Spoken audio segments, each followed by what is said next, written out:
জয় গুরু। আজকের আলোচ্য বিষয় জীবনের দীক্ষার প্রয়োজনীয়তা। দেখুন, আমরা তো সবাই আনন্দ চাই, আনন্দ কে না চাই? তো দীক্ষা কি কোনোভাবে আনন্দ দিতে পারবে? এটাই প্রশ্ন। অর্থাৎ আমাদের দুঃখ বোধ আছে কিনা সেটা জানতে হবে। এই প্রসঙ্গে একটি ছোট্ট ঘটনা, বাস্তব ঘটনা মনে পড়ে গেল। ঠাকুর তখন পুরীতে থাকতেন, হরনাথ লজে। আপনারা বোধহয় সবাই জানেন, 1922 সালের 31শে ডিসেম্বর শ্রী শ্রী ঠাকুর অনুকূলচন্দ্র, মাতা মনমোহিনী দেবী এবং অন্যান্য ভক্তবৃন্দরা গিয়েছিলেন পুরীতে। কার অনুরোধে? নেতাজি সুভাষচন্দ্র বসুর বাবা মা জানকীনাথ বসু এবং প্রভাবতী দেবীর স্বনির্বন্ধ অনুরোধে তিনি গিয়েছিলেন। আপনারা হয়তো অনেকেই জানেন যে নেতাজির বাবা মা ঠাকুরের একেবারে মন্ত্র দীক্ষিত। তাদের স্বনির্বন্ধ অনুরোধে তিনি গিয়েছিলেন। স্বাভাবিকভাবেই পুরীতে যখন ঠাকুর ছিলেন, বহু মানুষের আগমন হতো। এরকম একটি মানুষ, অত্যন্ত নামকরা মানুষ, উড়িষ্যার সরকারি উকিল, তিনি গভর্নমেন্ট প্লিডার, তিনি ঠাকুরের কাছে এসে একটি অদ্ভুত কথা বলছেন, আচ্ছা ঠাকুর, আমার না কিছুর অভাব নেই, আমি নিজে ওয়েল এস্টাবলিশড, আমার ছেলেমেয়েরা ভালো চাকরি করে, ঘরে কোনো অশান্তি নেই। আচ্ছা, আমার কি ঠাকুরকে ধরার প্রয়োজন আছে? আমি যে ঠাকুরকে ধরছি না, এটা কি আমার অন্যায়? ঠাকুর একটি মলিন হাসি হেসে বলেছিলেন, আসলে আপনার যখন কোনো অভাব বোধই নেই, তাহলে আর ঠাকুরের প্রয়োজন কি? অভাবে পরিশ্রান্ত মনই তো ব্রহ্ম বা ভগবান জিজ্ঞাসা করে, নতুবা করে না তো। কিন্তু ঠাকুরের এই মলিন হাসিটি কিসের ইঙ্গিত জানেন? ইঙ্গিত হচ্ছে এই যে আমরা বেশিরভাগ মানুষ মনে করছি রসে বসে মন্দ নেই, ভালোই আছি। মাঝে মাঝে একটু অসুবিধা হয় বটে জীবনের পথে, কিন্তু ভালো কিছু নেই, সবটাই দুঃখ তা তো নয়, ভালো তো কিছু আছে। সুতরাং মোটের উপর ভালোই আছে। সত্যিই কি তাই? অর্থাৎ অভাব বোধ করছি না, কোনো কিছুর অভাব বোধ করছি না। সত্যিই কি তাই? বুদ্ধদেব রাজার ছেলে, আপনারা জানেন, এবং তাকে ভীষণ রকম একটি মনোরম পরিবেশে রাখা হয়েছিল, যাতে সামান্যতম দুঃখ, সামান্যতম কোনো আমাদের কাছে সরফুল ঘটনা যেন তাকে পীড়িত না করে। কিন্তু পারল কি? বুদ্ধদেব, আপনারা জানেন, তিনি দেখলেন যে একজন মৃতদেহ যাচ্ছে। বলে, কে? বলে, মারা গেছে। মারা গেল? বলছে, হ্যাঁ, এ তো হয়, মানুষ জন্মায়, জন্মানোর পর বড় হয়, তারপর রোগ ব্যাধি আসে, জরা মৃত্যু, এ তো হয়, এবং মৃত্যু তো হবেই। তখন বুদ্ধদেবের হঠাৎ একটা মাথায় এলো, সে কি, এই যৌবন থাকবে না, চিরদিন থাকবে না, আনন্দ কি চিরদিন করতে পারবো না? এই বোধ, এই চিন্তা এলো। মাইকেল মধুসূদন দত্তের একটি কবিতা আছে, দেখবেন, রে প্রমত্ত মনমব কবে পোহাইবে রাতি, জাগিবে কবে জীবন সায়ান্নে তোর যৌবন কুসুম ভাতি, কতদিন রবে নির্বিন্দু দুর্বাদলে নিত্য কিরে ঝলমলে, কেরা জানে অম্ব বিম্ব অম্ব মুখে সদ্য পাতি। মানে চমৎকার করে বলছেন তিনি। তিনিও মনে করছেন যে থাকবে না বেশি দিন যৌবন। তখন বুদ্ধদেব বললেন, এবং যখন বুদ্ধদেব তিনি হলেন, তখন তার অনুভব কি হলো? অনুভব হচ্ছে দুঃখ আছে। ফার্স্ট কথা, মানুষের জীবনে দুঃখ আছে। 2, দুঃখের কারণ আছে। 3, এই দুঃখ থেকে বেরিয়ে আসার রাস্তা আছে। 4, নির্বাণ লাভ করা সম্ভব। এই 4টি নিয়েই কিন্তু বৌদ্ধ ধর্ম। বুঝতে পারছেন? প্রথম হচ্ছে দুঃখ আছে, 2 দুঃখের কারণ আছে, 3 দুঃখ থেকে বেরিয়ে আসা যায়, 4 নির্বাণ লাভ সম্ভব। এটি বৌদ্ধ ধর্ম। তাহলে দুঃখ যে আছে এটা আমরা বুঝতে পারছি না, মুশকিলটা হচ্ছে এইখানে। তাই মাঝে মাঝে ভীষণ মনে হয় জীবনে দুঃখ আসুক। দুঃখ যদি না আসে সম্ভবত ঈশ্বরের অভাবকে বোধ করতে পারবেন না। দেখুন না, কতজন মানুষই বা ঈশ্বর ভক্ত চিন্তা এসব করে, আধ্যাত্মিক ধর্ম ইত্যাদি ইত্যাদি করে না তো? তাদের কি এসে যায়? তারা তো মোটের উপর বাইরের থেকে দেখতে কোনো খারাপও নেই, কিন্তু তারা জানে না যে দুঃখকে তারা কোনোভাবেই এড়াতে পারবে না। কেন জানেন? 3 ধরনের দুঃখ আছে। 1 আধ্যাত্মিক দুঃখ। সেটা কি? যে আমাদের রোগ ব্যাধি, সে যত শক্তিশালী হোক একদিন কিন্তু তাকে কিন্তু তার শরীর আস্তে আস্তে পতিত হবে। এটাকে বলে আধ্যাত্মিক দুঃখ। মনের দুঃখ সেটারইও কিন্তু আধ্যাত্মিক, অর্থাৎ যা কিছু শরীর সম্বন্ধীয় সেটা হচ্ছে আধ্যাত্মিক দুঃখ। এটা আছেই, সে যে যত বড়ই মানুষ হোক, যে যত বড় তালেবরই হোক, আধ্যাত্মিক দুঃখ থেকে তার রেহাই নেই। 2 আদি দৈবিক দুঃখ। সেটা কি? আদি দৈবিক দুঃখটা হচ্ছে এই, ধরুন সুনামি হলো, কিচ্ছু করার নেই। সুনামি যদি হয় বহু লোকের প্রাণ যাবে, বা বন্যা হচ্ছে, বা ভূমিকম্প হচ্ছে, জাপানে যা এখন হচ্ছে, কি করবেন? এটা আদি দৈবিক দুঃখ, যার হাত থেকেও কিন্তু আমার বাঁচার উপায় নেই। কিন্তু আমি ভাবছি মোটের উপর বেশ আছি, যাকে যাক, এখানে তো আর সুনামি হয়নি, এখানে তো আর কিছু হয়নি। আরে হলে কতক্ষণ? 1 মুহূর্তের মধ্যে আপনি নেই। তাহলে আপনি কত অসহায় আগে বোঝার চেষ্টা করুন। হাউ হেল্পলেস ইউ আর, কতখানি আপনি অসহায়। তাহলে আদি দৈবিক দুঃখ আছে। আরেকটি হচ্ছে আদি ভৌতিক দুঃখ। সেটা কি?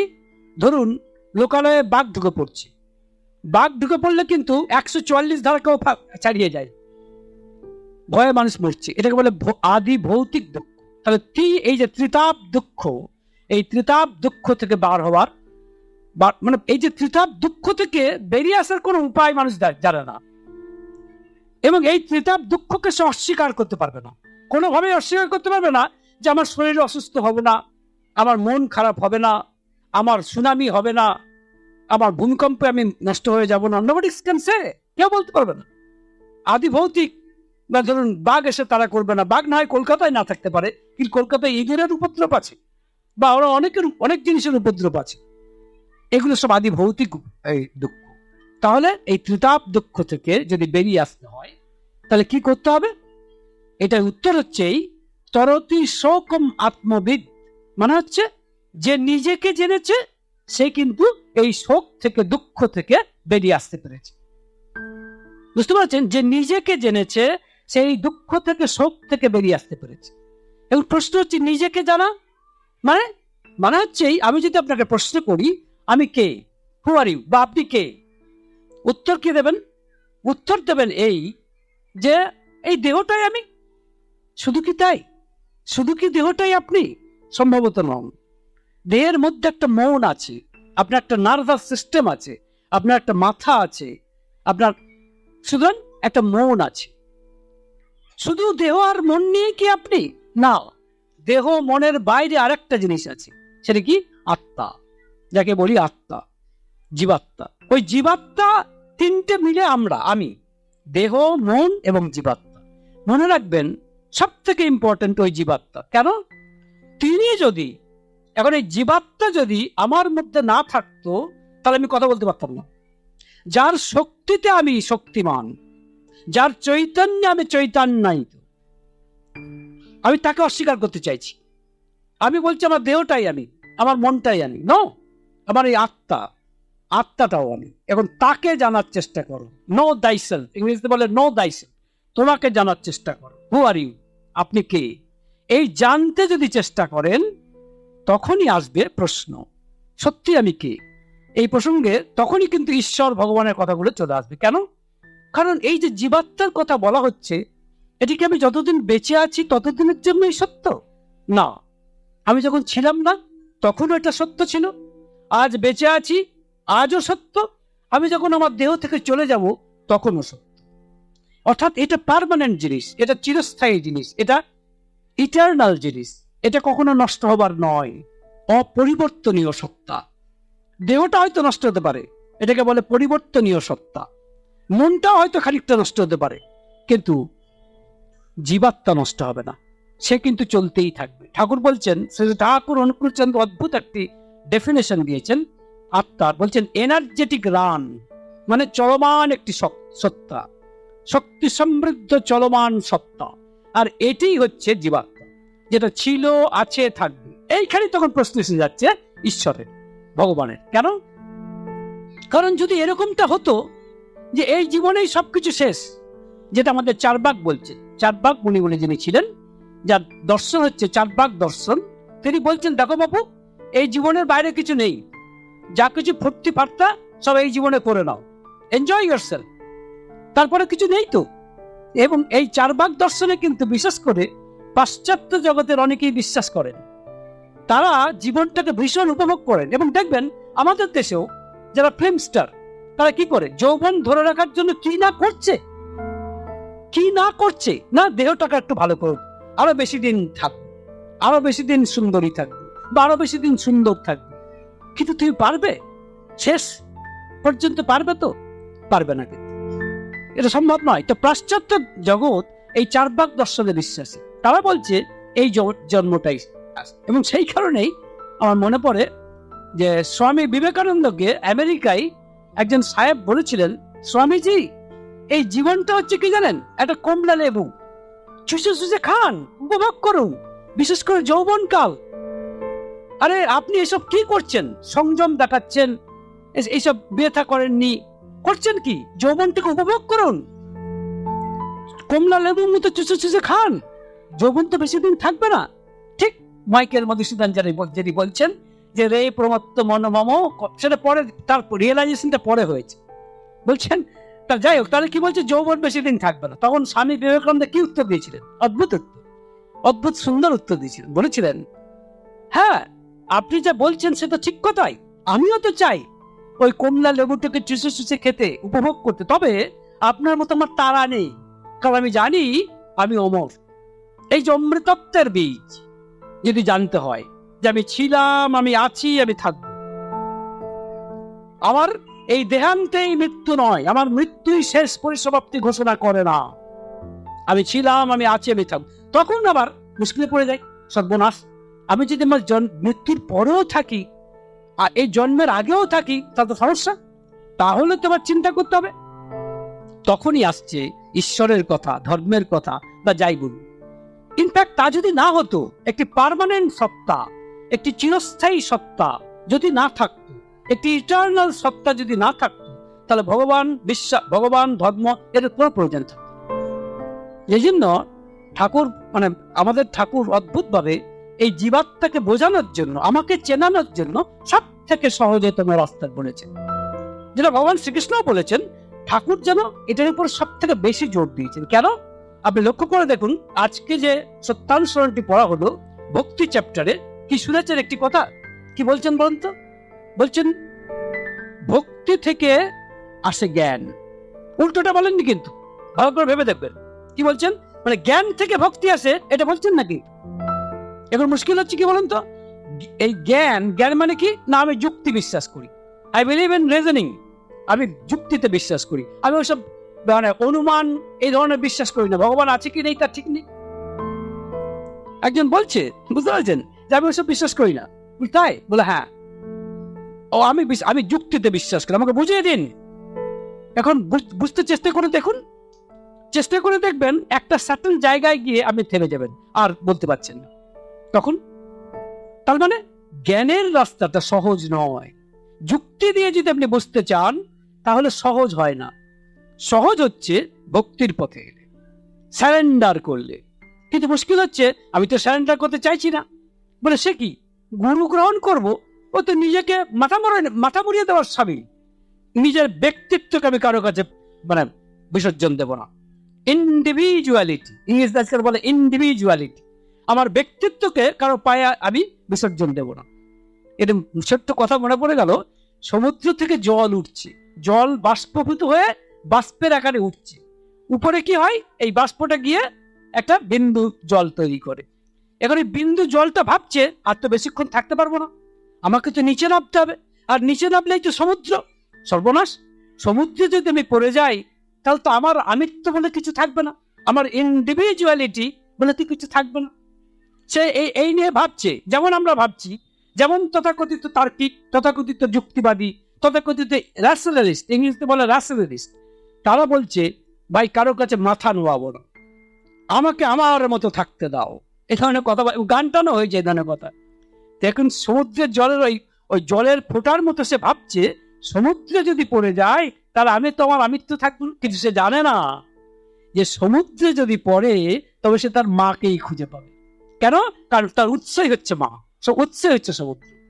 আমি যদি তাকে, তার পায়ে নিজেকে সারেন্ডার করি, আমি আমার উৎসকেই স্বীকার করছি, আমি আমার উৎসকেই স্বীকার করছি। সুতরাং দীক্ষার কথাটা তখনই আসছে কখন, যে যে রাস্তায় আমি জীবাত্মাকে এবং শেষ বিচারে পরমাত্মাকে, অর্থাৎ পরমাত্মার নাম আপনি যেভাবেই দিন, নিরাকার ব্রহ্মই বলুন বা সাকার ভগবানই বলুন। রামকৃষ্ণদেবকে একজন জিজ্ঞেস করেছিলেন তিনি সাকার না নিরাকার, ভগবান সাকার না নিরাকার? রামকৃষ্ণ ভাই চমৎকার উত্তর দিয়েছিলেন, বলেছিলেন তিনি সাকার, তিনি নিরাকার, তিনি সাকার নিরাকারের পরে আরো কত কি। তো যেভাবেই যে নামেই আপনি ডাকুন, সেই পরমাত্মাকে যদি জানতে হয়, সহজতম রাস্তা হচ্ছে ভক্তি যোগ। যোগ মানে যুক্ত হওয়া। কার সাথে যুক্ত হওয়া? ওই পরমাত্মার সাথে যুক্ত হওয়া। এখন এই যুক্ত হওয়াটা, যে যুক্ত হতে চান, তার রাস্তাটা, বিজ্ঞানটা, তার সায়েন্স হচ্ছে সদ্গুরুর কাছ থেকে দীক্ষা নিতে হবে। দীক্ষা মানে একটি নাম, একটি শব্দ, এ সাউন্ড, নাথিং এলস, আর কিছু নয়, একটা শব্দ। সে শব্দটা দেবেন কে? সদ্গুরু। এই শব্দটা যদি আমি বারবার উচ্চারণ করি তাহলে কিন্তু আমি ধীরে ধীরে তার সঙ্গে যোগযুক্ত হতে পারি। দীক্ষা নেবার প্রয়োজনীয়তাটা এইখানে, এটা একটা মস্ত বড় কথা। তাহলে কি দাঁড়ালো জিনিসটা? যে দীক্ষাটা হচ্ছে একটা নাম, একটা শব্দ, কিন্তু একটা পবিত্র শব্দ, সব থেকে বেশি সেরেন ওয়ার্ড। এখন এই নামটা কে দেবেন? যে কেউ দিতে পারে না, কিন্তু এটা মনে রাখবেন, দীক্ষা যাত্রার দীক্ষা নিলে কিন্তু আপনার কাজ হবে না। যদি কুলগুরুর দীক্ষা নেন যদি, কোনো অসুবিধা নেই, সেটা অভ্যাস বজায় রাখার জন্য। কিন্তু আপনি যদি মনে করে থাকেন যে কারো কাছ থেকে দীক্ষা নিলেই হলো, হবে না। তার কারণ আমার বাস্তব অভিজ্ঞতা হচ্ছে এই, আমি অনেককে বলে জিজ্ঞেস করে দেখেছি, আমাকে যখন জিজ্ঞাসা করে যে আপনি কার দীক্ষিত, আমি বলি শ্রী শ্রী ঠাকুর অনুকূলচন্দ্র, আর সে আবার বলে আমি অমুক ঠাকুরের বা আমি অমুকের। তারপরেই একটি কথা অবধারিত ভাবে বলে, কি জানেন? সবই তো এক, সবই তো এক। এখন কি বোঝাবেন? এই যে বলছেন আপনি যদি কুলগুরু, সিদ্ধ গুরু, সাধক গুরু এবং সদ্গুরু, এর মধ্যে তফাৎটা বুঝতে হবে।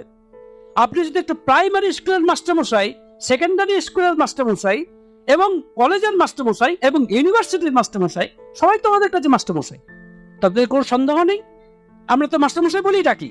কিন্তু যদি আপনি প্রাইমারি স্কুলের মাস্টারমশাইকে যদি ইউনিভার্সিটির মাস্টারমশাইয়ের সাথে এক বলে দেন, সবই এক, তাহলে তো মুশকিল। তার মানে আপনি সত্যকে অস্বীকার করছেন। সুতরাং মনে রাখবেন, সদনাম তিনিই দিতে পারেন যিনি সদ্গুরু। আর এটা একেবারে সত্য, 100% ট্রুথ, যে একমাত্র পুরুষোত্তম ছাড়া আর কেউ সদ্গুরু হতে পারে না। আর কারো সদ্গুরু হওয়ার ক্ষমতা নেই। কেন? কারণ তিনি হচ্ছেন 100% পারফেক্ট, তার কোনো ভুল হয় না। সুতরাং এই যে পরমাত্মা, তার সাকার রূপ হচ্ছেন পুরুষোত্তম। তিনি দয়া করে করুণা ঘন নররূপে আমাদের কাছে আসেন। কেন? কারণ আমাদের দুঃখে দুঃখিত হয়ে তিনি আসেন এবং একটি সৎ নাম দেন। এখন মুশকিল হচ্ছে, আমি যদি সৎ নাম গ্রহণ করে বলতে থাকি, জপ করতে থাকি। জপ করা মানে কি? আমরা যে ঠাকুর আমাদের যে সৎ নাম দিয়েছেন, সেই নামকে আমি জপ করছি, তাতে লাভ কি? প্রশ্নটা হচ্ছে তো লাভ কি? লাভটা হচ্ছে যে বারবার যদি নাম করেন, দীক্ষার মানে প্র্যাকটিক্যাল ইম্পর্টেন্স বলছি, বারবার যদি একটা নাম আর একটা রূপকে যদি ধারণা করেন, তাহলে কি হবে? সব নাম, সব রূপ ওর মধ্যে মার্জ করে যাবে। বহু নাম, বহু রূপ ওর মধ্যে মার্জ করে যাবে, একটা নামে একটা রূপে। কিরকম? ছোট্ট বোঝার চেষ্টা করুন। আপনি চিন্তা করুন, আপনার একটা দিনে, একটা সিম্পল একটা ডেতে আপনি সকাল থেকে রাত্রি পর্যন্ত বহু নাম শুনছেন, মানে নাম মানে বহু শব্দ শুনছেন, বহু রূপ দেখছেন না? কিন্তু রাত্রেবেলায় ঘুমিয়ে চিন্তা করবেন তো আর সারাদিনে কি হলো না, আজকে সারাদিনে হলো এই বাড়িতে হয়তো কাজের মেয়ে এসেছিল, তার সঙ্গে কাজের মাসি, তার সঙ্গে একটা কথা কাটিকিটে হয়েছে, বা পরবর্তী ক্ষেত্রে আপনার আরেক সঙ্গে কথা হয়েছে, তারপরে হয়তো লাখ সাবান নিয়ে আপনি সাবান মেখেছেন, সাবানটা আজকে ভালো হয়নি কোনো কারণে, এসব ভাবছে। তার মানে বহু নাম বহু রূপ। বহু নাম, ওই কাজের মাসি একটি নাম, তার একটি চেহারা আছে, রূপ। এই লাখ সাবান তার একটি নাম, তার একটি চেহারা আছে, একটি রূপ। এতগুলো নাম, এতগুলো রূপ যদি কুইক সাকসেশনে বারবার তাড়াতাড়ি আপনার মাথায় আসতে থাকে, তাহলে কি হবে বলুন তো? মন ক্লান্ত হবে, মন শ্রান্ত হবে, মন অবসন্ন হবে, এবং এটাই হচ্ছে মনের চঞ্চলতার কারণ। এবার যদি এটাকে সারাতে হয়, আপনার মনকে যদি শান্ত করতে হয়, তাহলে উপায় উল্টোটা, ঠিক বিপরীত। বিপরীতটা কি? একটা নাম একটা রূপ। আপনি বারবার যদি একটা নাম একটা রূপকে বারবার চিন্তা করেন, তাহলে কি হবে? ওই বহু নাম বহু রূপ কিন্তু ওই একটা নাম একটা রূপে মার্জ করে যাবে। এটাই হচ্ছে দীক্ষার একটি মানে দিক, অর্থাৎ সায়েন্স বলছেন। এটাই ঘটনা। তখন মন নির্মল শান্ত হয়ে যায়। কিরকম? ভগবান শ্রীকৃষ্ণকে অর্জুন জিজ্ঞাসা করছেন যে আমার এই মনটা অশান্ত, এই অশান্ত মনকে আমি কি করে শান্ত করব? বলছেন চঞ্চলম হি মনঃ কৃষ্ণ প্রমাথি বলবতীরম তস্যাহম নিগ্রহং মন্যে বায়রিব সুদুষ্করম। এর অর্থ হচ্ছে দেখুন, আমার এই মনটাকে আমি শান্ত করতে পারছি না, কারণ বাতাসকে যেমন সরালে তাকে কন্ট্রোলে রাখা যায় না, সেরকম মনটাকে আমি শান্ত করতে পারছি না, অশান্ত মন। অর্থাৎ অর্জুন কি চাইছেন? মনটাকে শান্ত করতে। ইনফ্যাক্ট সবাই আমরা চাইছি যে মনটা বাবা একটু শান্ত হোক। ভগবান শ্রীকৃষ্ণ কি উত্তর দিচ্ছেন? বলছেন অসংশয়ম মহাবাহ দুর্নিগ্রহম চলম। কি বলছেন? অসংশয়ম মহাবাহ মন দুর্নিগ্রহম চলম অভ্যাসেন তু কন্তেয় বৈরাগ্যেন চ কৃচ্যতে। এর অর্থ কি? অর্থটা হচ্ছে, দেখো অর্জুন, তুমি যা বললে এই মনকে শান্ত করা যে কঠিন, তাতে কোনো সন্দেহ নেই, অসংশয়ং মহাবাহ। কিন্তু উপায় আছে। উপায় কি? অভ্যাসেন তু কন্তেয় বৈরাগ্যেন চ কৃচ্যতে। অভ্যাস যোগ আর বৈরাগ্য যোগ। অভ্যাস যোগ কিসের যোগ বলছেন ভগবান? যে তুমি তার শব্দ উচ্চারণ করো, তার দেওয়া সৎ নাম উচ্চারণ করো, এবং একদিন নয় বারবার অভ্যাস করো। আর বৈরাগ্য যোগ কি? কিছু স্বার্থ ত্যাগ করো। ধর্ম মানেই স্বার্থ ত্যাগ, কিছু স্বার্থ ত্যাগ করো। স্বার্থ ত্যাগ করলে কি হবে? বৈরাগ্য যোগ। এখন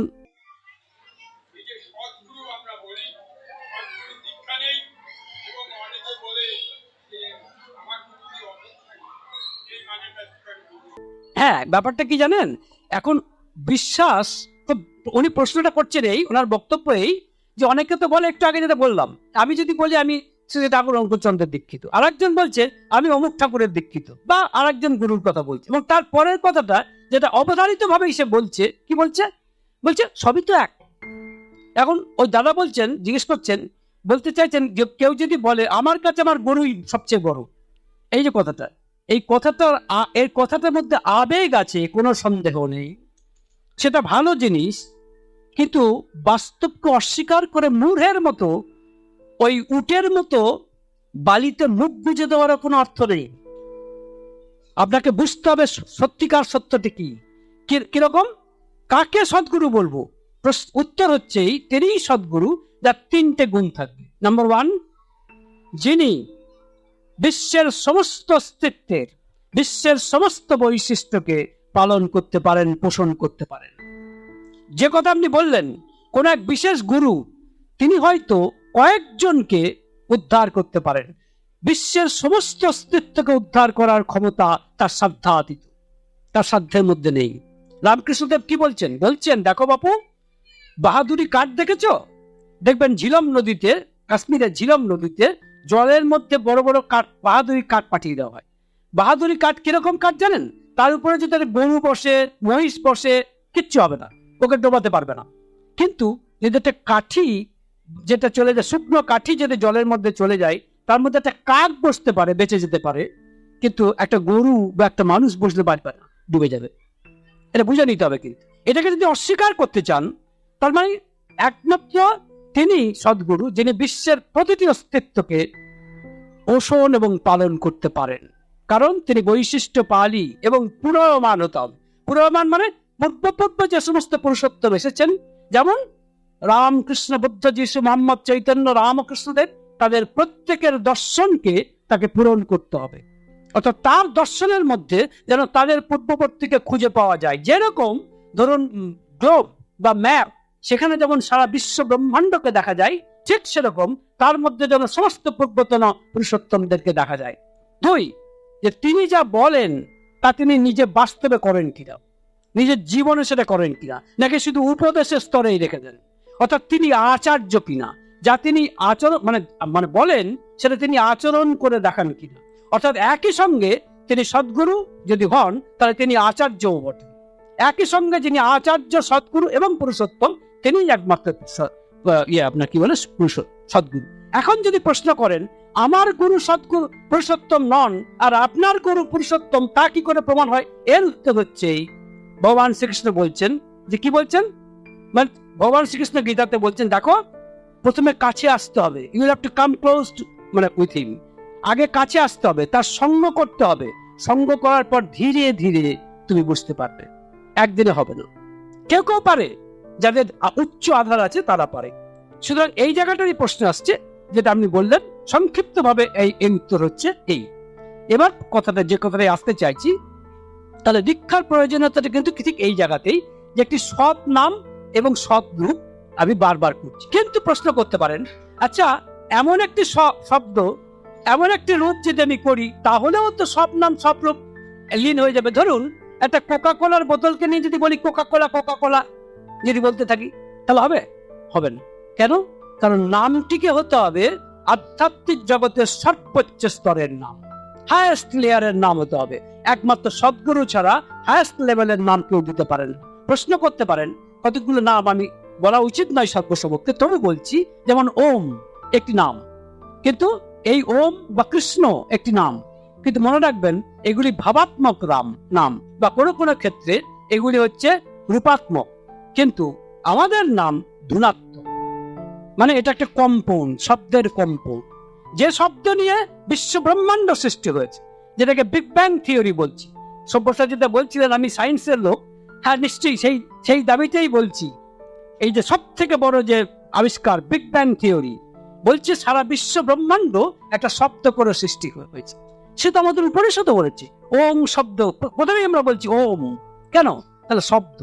তাহলে মনে রাখবেন ধর্ম মানে হচ্ছে শব্দ শব্দ শব্দ, কিন্তু তার রূপ আছে, রূপকে যিনি পুরুষোত্তম। সুতরাং এইখানেই দীক্ষার প্রয়োজনীয়তা। কিন্তু প্রশ্ন করতে পারেন, আচ্ছা দীক্ষা তো অনেকেই নিচ্ছে, দীক্ষা নিলেই কি সে সাধু হয়ে গেল? দীক্ষা নিলেই কি সে বাজে কাজ করছে না, খারাপ কাজ করছে না? উত্তর হচ্ছে, ঠাকুর উত্তর দিয়েছেন যে স্কুলে গেলেই তাকে ছাত্র বলে না, হ্যাঁ, আর দীক্ষা নিলেই তাকে শিষ্য বলে না। হৃদয়টি, ভক্তের হৃদয়টি তার কাজ, তার নীতিবিধিকে মেনে চলার জন্য প্রস্তুত থাকতে হবে। সুতরাং এটা আরেকটা দিক। এবং শেষ কথা হচ্ছে, শব্দ কেন শেষ পর্যন্ত সর্বোচ্চ স্তরে নিয়ে যাবে? এর উত্তর হচ্ছে যে তিনিও কিন্তু শব্দ স্বরূপ, তিনিও কিন্তু ভাইব্রেশন, এর বাইরে কিছু নয়, সাউন্ড ভাইব্রেশন। এই সাউন্ড ভাইব্রেশনটা আপনি যতবার করতে থাকবেন তত, যেমন জামতারার জমিদার বাবু ঠাকুরকে জিজ্ঞাসা করেছিলেন, আপনাদের এই সৎ নাম উচ্চারণ করলে কি ভাব এবং শ্রবণ এবং দর্শন হয়? ঠাকুর উত্তর দিয়েছিলেন এই উত্তর, যে আমাদের নাম কম্পনাত্মক, ভাইব্রেশনাল। বলছেন আমাদের নাম ভাইব্রেশনাল, কম্পনাত্মক। এ নাম যত করা যায় ততই নার্ভাস সিস্টেমের উপরে এর অ্যাকশন হতে থাকে, এবং শেষে ওই যা বললেন দর্শন শ্রবণ অটোমেটিক্যালি, মানে আপনি স্বতঃস্ফূর্ত ভাবে দেখা দেয়। তার জন্য আলাদা কসরত করার প্রয়োজন হয় না। মনে রাখবেন অন্যান্য অনেক নাম আছে যেগুলো করলে হয়তো কিছু বিভূতি অর্জন করা সম্ভব, কিন্তু সেই স্তরে যেতে পারবেন না। মানে চমৎকার করে বলেছিলেন রামকৃষ্ণদেব একজনকে, সময়ের সম্ভবত অভাব হবে, কারণ আমার পরে দুজন অত্যন্ত প্রথিতযশা বাগ্মী রয়েছেন, কিন্তু এইটুকু বলে শেষ করছি যে বিভূতি প্রদর্শন করাটা ভালো না। রামকৃষ্ণদেবের কাছে মানে দুজন ভক্ত ছিলেন, তিনি একদিন যাচ্ছেন তাদের কিছু বিভূতি ছিল, বুঝতে পারছেন? তখন রামকৃষ্ণদেবের দীক্ষা তিনি নেননি, তারা কিছু বিভূতি ছিল। বিভূতিটা কি? যে একদিন তিনি দক্ষিণেশ্বরে আসছেন রাত্রিবেলা, তো বলছেন ভীষণ অন্ধকার, বলছেন ভুকবো কি করে রে? তখন তারা বলছে আমাদের কাছে কিন্তু একটা বিভূতি জানা আছে ঠাকুর, নাকি আমরা কিন্তু মাথার থেকে আলো বার করতে পারি। তাই নাকি? পারিস? হ্যাঁ দেখাতো। এবং সে দেখালো। তখন দেখা গেল একদম দক্ষিণেশ্বরের মাতৃ মন্দির পর্যন্ত দেখা যাচ্ছে। পরে রামকৃষ্ণ বলছেন বাহ, খুব ভালো জিনিস তো, বলে তাদের মাথায় হাত দিলেন। তারপর পরে সেটা বন্ধ হয়ে গেল। অর্থাৎ বিভূতি বা সামান্য একটু আধটু, যাকে মানুষ ধর্ম বলে জানে, কিছু মনে করবেন না, কিছু ধর্মস্থানে গিয়ে কিছু সেবা চড়িয়ে, কিছু পুষ্প দিয়ে, কিছু কি বলে, কিছু ভেট দিয়ে যে আমরা ধর্মের সাথে পরিচিত, তার সঙ্গে শেষে ঠাকুর অনুকূলচন্দ্রের ধর্ম মেলে না। এখানে এলে করতে হবে, কাজ করতে হবে আপনাকে আচরণের মাধ্যমে, একটা সায়েন্স। এই বিজ্ঞানকে ফলো না করলে কিন্তু হবে না। এটা আজগুবি ব্যাপার নয়, ঠাকুর বলেছেন এটা কোনো আজগুবি ব্যাপার নয়, আত্মপান্ত সায়েন্স। এটা একটা পদ্ধতি, এটা একটা প্রসেস। এই পদ্ধতি যদি আপনি কন্টিনিউ করেন তাহলে কি হবে?